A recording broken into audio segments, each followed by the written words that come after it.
Welcome to the Whitetail Obsession Podcast with Dave Richmond and co-host Chris Worthing, where we talk and teach everything deer and turkey hunting related. Follow along as we help teach you tips and techniques about hunting, food plots, and habitat management strategies that everyone can use. Podcast 106. Chris, I have a serious question for you. Uh-oh. Would you like some raw milk? No. Raw milk is for the Amish.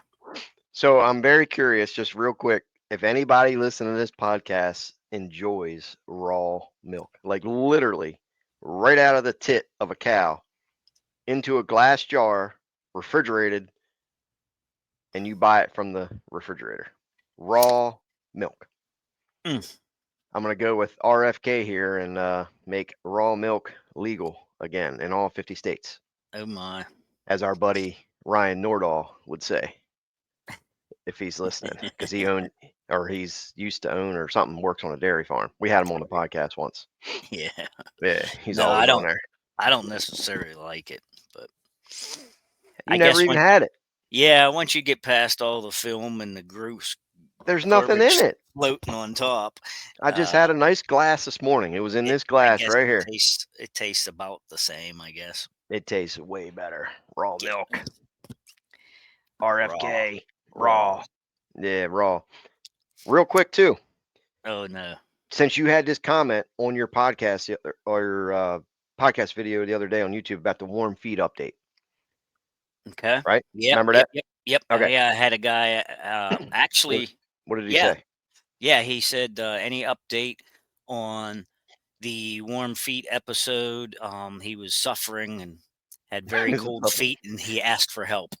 I know the feeling, buddy. So I commented back and I said, well, not at this point, but Dave is talking to a fella in Alaska, and I'll let you explain the rest. So I was talking to this guy in Alaska, and we were emailing back and forth, and he told me about these boots. And I have no history with these boots other than the company, because when I was a kid, I used to use the same company when I used to go snowboarding. And then I do have a pair of hiking shoes, like low cut shoes that I use for hiking. They're very comfortable. So he recommended this brand of shoe. So me, because I buy stuff, just what's the saying? Frivolously. Yeah. So yeah, right. So I bought these shoes, and I'm going to put them to a test here soon. So I have no experience with these shoes, but I had a couple of questions on some updates on shoes. So I went ahead and bought these shoes. Now these shoes they're made by Solomon, and I used to have a Solomon snowboard, Solomon binding, Solomon boots for snowboarding, all that when I was a kid. But now I guess they're going out into hiking and stuff. So I pulled it up on my phone. They're called the Tundra Pro Clima Solomon waterproof boot. They're not meant for hunting, but they have a rating of -40 when you're moving, and then -20 when you're kind of sitting still. I don't know anything other than that. That's all I can tell you right now. But they claim that this thing here, it's called Aerotherm, and it was made by astronauts, the insulation. So I don't know, but I did wear them yesterday. They came in the mail, and they're super comfortable. They feel warm, but they're asbestos. You got asbestos boots. No. So they're very stiff. Like I can't bend them, and I had really good like ankle support. So I feel like they would be good for hunting. Now this guy doesn't hunt, but he's in this blizzard conditions, -60, 40 and all that. So and they are Gore-Tex waterproof. That's all I know. So I'm gonna wear these things and put them to the test and let you guys know how they work out. I'm hoping my feet stay warm because I'm tired of cold toes when I go hunting. Yeah. That's all I got on that. Well, hopefully that's a great find, and it could be recommended to others, because everybody suffers from cold They do. toes. and they're not talked about in the hunting world. So I don't know what the outcome is going to be. So I wear a 10.5, but I bought it at 11. That way I can puff up on socks or whatever. But I don't know. We'll see what happens. Bigfoot. Bigfoot. So Chris, today, it's a happy new year, oh, that is true. This is 2025. 2025. This is January 1st, the Yeah, so morning of Happy New Year. it's the third season of Hmm. recording podcasts. So it'll be the third. We're going into the third year right now. It's Yes. episode 106, and Yes. it's technically podcast 1 of season 3, but we Yeah. continue with the actual numbers total. So Right. pretty cool. 2 years in the books already, 2 years and running. going to a third year. Number one on Spotify, right? Not yet. Not yet. Not yet on Spotify. Maybe next year. Maybe 2026. Yeah, we'll hit that mark. Yeah, one day. So So yeah. what's today? So So what's up with today? so today's topic, we touched a little bit on TSI stuff last podcast, and you're going into consulting type season now, up and Hmm. coming, Hmm. and sometimes you will get on a piece of property and they'll say, hey, I already had somebody come out and look, this is what happened. So today we're going to talk about what's the consequences of having a bad TSI job. Ooh.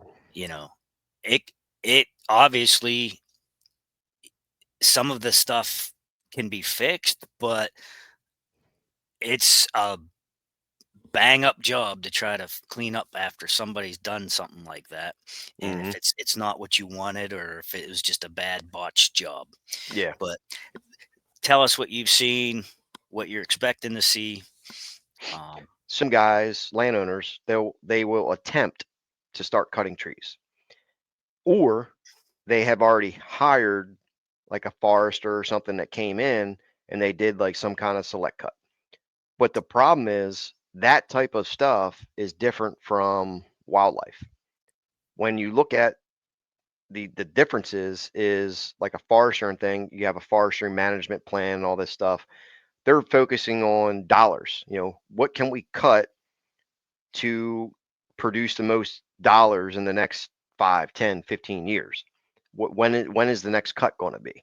So that's how they look at that. Wildlife value is very different because you're looking at regeneration, you know? in the here and And now, you want almost yes, instant results. right, yep. And there's so many variances when it goes into it because if you watch some guys, like for instance, I'll throw out some people here. If you look at Grant Woods, his main goal was hack and squirt. He doesn't want those logs on the ground because he does a lot of burns. So, and he's in an area where I don't quite understand why. I don't understand really everything he does, but if he hacks and squirts a tree, it kills the tree standing. Now, I'm Mhm. for hack and squirt. I like the idea. I do it myself, but he constantly burns. So when you burn, he wants that green regrowth because he likes, the savanna type look and stuff, and you get all that green vegetation. Yeah. But and he has no logs on the ground. So when you do that type of thing, you're setting back the woody browse regeneration, Hmm. which I understand because, if you clear cut an area or select cut an area, that regeneration, the woody browse part of it, can really overtake an area, in 5, 10 years. Like it's going to be so thick that deer won't use it. I get that aspect as well.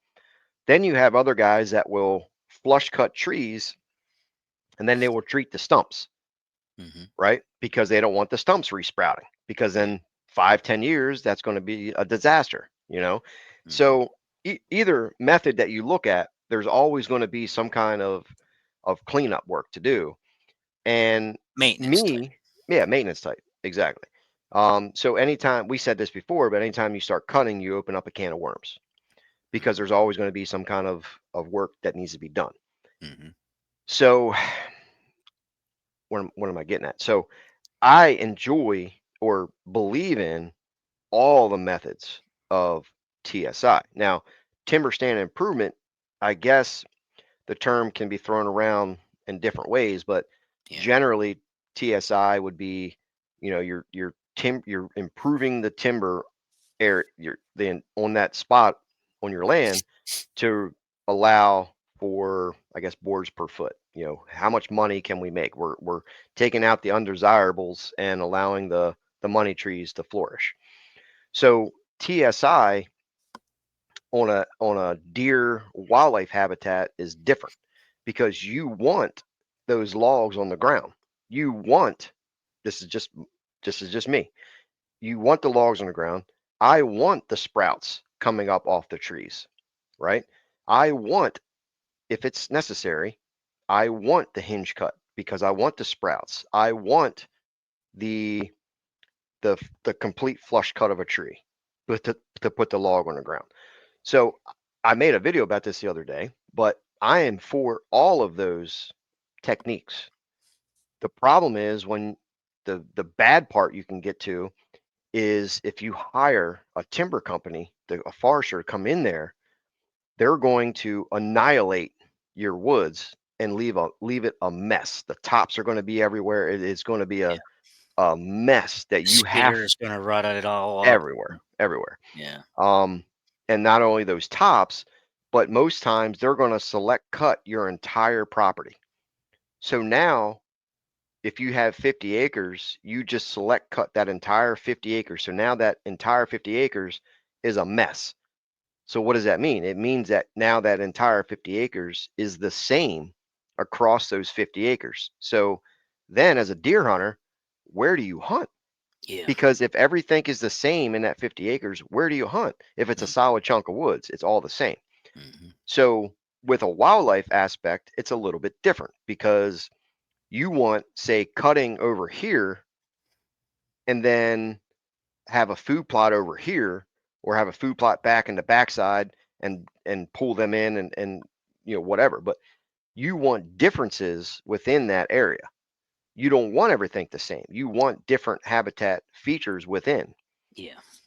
Maybe you have 3 acres that you want to cut because you just kind of want to, if a deer's within the area, he finds it and he beds there, and then maybe you get lucky where he leaves that bed and goes to a food plot, that you have. I So mean, and it's ironic that you just said that because this year, uh, there's a chunk of land that the in-laws own mhm, that's only 3 acres, and it's across the road from my destination plots. mhm, And the last time it snowed, I went over there for a walk. Now, the father-in-law had it all timbered out, and they left it a mess. And there is no rhyme or reason on which direction that the deer travel through it because the only thing they can do is weasel their way through all that garbage, right, So there's no really good uh, uh, travel corridors, if you would, through there. mhm, yep, So they're basically skirting on the edges of the property. And I mean, now and then you'd find one track that would go through, and yeah, and it just there's just no good way through there. So anyhow, the place has been untouched for years, and as far as I know, nobody should be in there. But I told my boy that I think this year we're gonna make it a goal to go in there, and what I want to do is, and I'm gonna do it in reverse, like according to what other people might think. What I'm gonna do is, since everything is the same, like you're talking, I'm gonna go in and find the best looking tree with some background cover or something. It's probably going to be a pine tree or something, that will hide my figure, and I will build a corridor around that idea. mhm, So I'm gonna find the best tree, and I'm gonna cut a travel corridor and bring it past that tree. mhm, And what they do is they come out of the timber, the adjoining timber, and they come through that 3 acres. And the farmer fields is right there, Ed's. mhm, So the field is there, and that's what they're doing. They're crisscrossing his field. So they come through that little 3 acre plot. And I told the boy, I said, this year I'm going to make it a goal that, that's going to be another option for us to have a stand. So I'm going to do it that way. I'm going to pick the tree, and then I'm going to cut a nice path so that they have ease of walking. And that is another thing, like you're talking about right now with all that mess, and that's the way that is over there. So I just Mhm. wanted to add that. I mean, just Yeah. another option into the equation. Yeah. I mean, the biggest part is getting the cut. But then when you do cut, I feel like the consequence of that is it being too thick because a Mhm. deer, is going to take the path of least resistance when it's walking. Right. When it maneuvers around the landscape, it wants to go through the path of least resistance. If Mhm. it's all clouded up with junk when he's Yes. trying to move, he'll just avoid the area. Yeah. Now, yeah, he wants that thick stuff to bed, but Right. first of all, how does he get there if it's too thick? And then Right. how does he maneuver through all that junk if it's too thick? So, yeah, it's good to have that mess on the ground for cover and things, birds, rat, whatever it is, but you have to have that cleanup done. So, really, the most important part of all this, of when you do, if you want to call it a TSI, is the cleanup.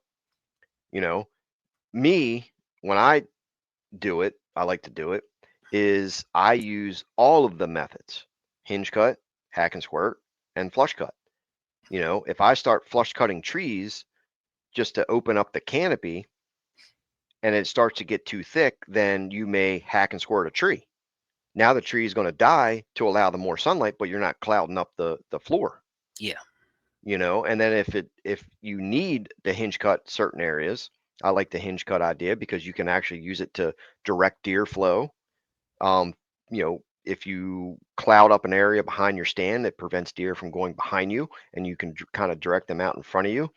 Um, there's so many things to do, but it can have major consequences, because another one is when you hire somebody in to do it, if they only take out, say, 30% of the canopy, you just paid this, whoever it is, you paid them to take out 30% of the canopy, but now you still don't have no regeneration because you didn't open up the canopy enough. Mhm. So you just wasted your money on only taking out 30%. The ideal would probably be, 50, 60, 70%. So you actually get the sunlight to the ground to allow the regeneration. Yeah. So Well, there's I just, mean, somebody's going to say, "Well, 30% is better than none." it Yeah, is, it is. sure it is, but Yeah. that's Yeah. not the ultimate goal, I guess. Right. Yeah. And some of the consequences, like you said, is the flow and just clogging it up. You Hmm. know, Yeah. uh, and then with all that garbage on the ground, you don't get the proper regeneration that you'd want. The deer aren't going to crawl through them tops and pick and choose what they want to eat. They're like you Hmm. said, they're going to go around it and go the path of least resistance. Now, if Hmm. they would happen to hop, skip, and a jump and get in there, well, yeah, they'll have a heyday if there's something growing in between. Something might get in there and start bedding down, and Hmm. I mean, so it's not totally impossible, Yeah. uh, but yeah, the majority of them though are going to skirt it. Yep. Well, another thing to think about too is some guys will say, "Oh, well, I want it massively thick, the deer hide in there." Well, yeah, when they're being shot at and they're under massive distress, they'll go in there and just hide out. Right. Yeah. But on a normal day for a deer, most of the times it's probably not going to go in there. It's Yeah. going to Well, skirt. It's going to skirt the edge.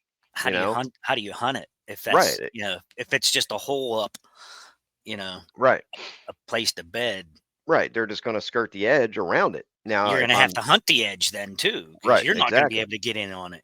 Right. So there's a lot of mishaps that can happen with this. And, this time of year, I'm getting a lot of calls. And if you do call, I'm not just showing up at your property to start cutting. Like, I had this guy call the other day. I think I think it was his name was Doug. I'm actually going to his property to visit it first. He already has a plan in place and everything, but he wants a certain area cut.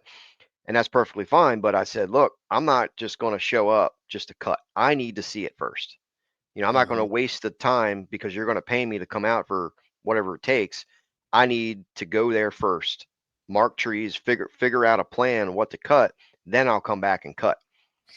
I'm not going to, if you just pay somebody to come out there like the very first day without inspecting it. I mean, yeah, you can do it, but you're kind of, the guy's close enough to where I can do that. But you're going to waste half a day of looking at things before you start cutting.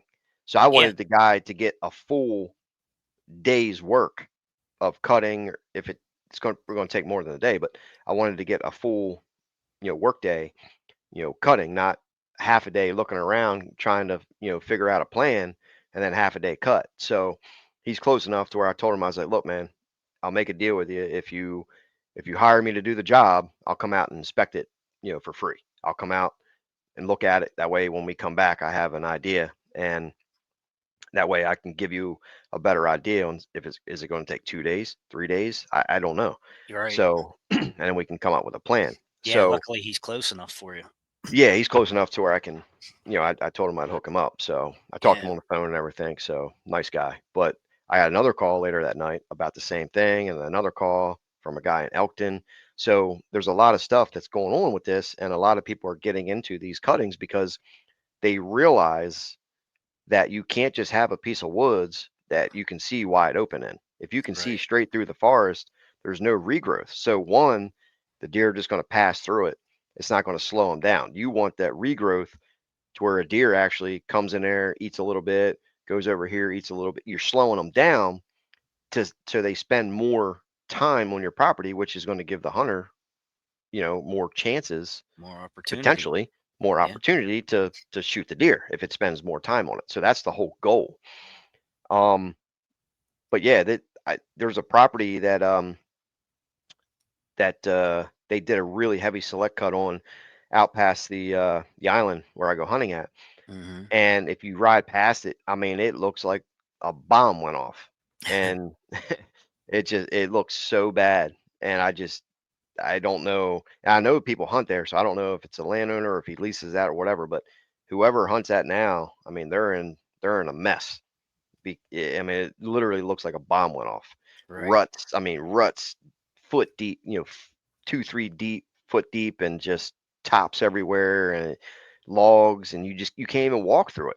Yeah, that's the way this 3 acres is, and like I said, I went over and was checking all the prints that I could find, and I literally couldn't even walk through it. I was had to go around all the tops and things and trying to follow the deer tracks, and they weren't that hard to follow, to be honest, because they took the easiest routes, and I was kind of Hmm. glad of that because Yeah. I was trying to follow them, and uh, there's already a few small trails on the edges, but like I said, I want to pick a good ambush spot and cut a trail to me so that they have to travel freely past me and give me an opportunity. Hmm. So I thought that would be a good idea for that once it's already been botched. I mean, it's been cut, I don't know how many years. It was probably cut 10 years ago. And the stuff has not rotted enough to come down flat. It's still everything's all still sticking up in the air, and I think the one neighbor in the summertime's cutting firewood off of it and that type of thing, and so it's a mess. Hmm. But I want Well, to make it usable. I mean, it's just yeah. a piece of property there she's paying taxes on, and no one uses it. Hmm. Yeah. I I mean, thought at least I could hunt it. it's okay to make a mess. Just realize the cleanup aspect. You're gonna have to rent a skid steer with some tracks on it for a few days to push stuff out the way, and you and your couple buddies with some chainsaws to cut pass through it. Yeah, Now, there would be a scenario where you could say you hard cut an edge. It's because you're blocking that side of the property to where maybe trespass, whatever, you're just blocking it from neighbors, and then you're going to force the deer to come out a pinch point that you create into your property. So you're mm, forcing the deer to go in one way. So there's lots of things you can do, but mm, I think the worst thing you could do would be from a deer standpoint is to select cut your entire property. You don't want to do that. Now, if you're doing it for money, then that's different. But if you want straight habitat stuff, you don't want to select cut the entire property.